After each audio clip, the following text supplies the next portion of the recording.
Before we start hitting the first exercise, I wanted to show you, and I haven't had a chance to film this before, but a really good shoulder warm-up that I do every single time before doing any sort of upper body work that I recommend you give a try too. So you can either start with no weight in your arms, you can start with 2.5s, but I like to use 5s. It all just kind of depends on your current strength.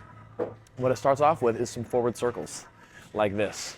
And all you do is 12 to 15 forward circles like this, and I'm just trying to keep the action not in my hands, but from the shoulders. So I'm trying to think about the shoulders rotating forward, and then after about 12 to 15, flipping the weights back slightly, going for bigger circles backwards. Just introducing a new, larger range of motion. Again, the hands are moving, but I'm thinking about all the action coming from the shoulders. And this starts to burn after a few of those. So I go for another 12 to 15 there.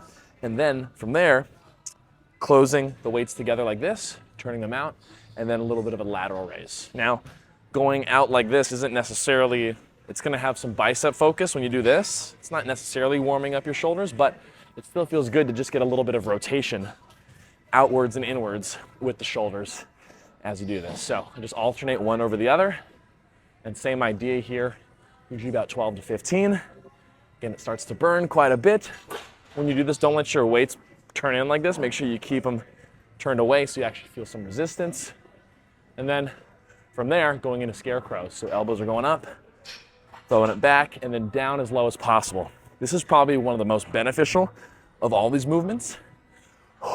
With a 12 to 15 here, keep your elbows as high as you can and let the weights go down as much as possible too. This one burns a lot.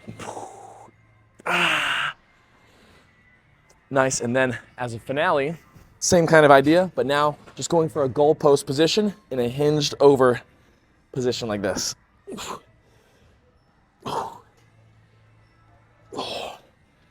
Again, working the rotator cuff, but more of the back sides. They feel the resistance as you pull up. And then by the end of this, your shoulders feel nice, warm, toasty, and ready to lift. So time to get into the first exercise of this thing.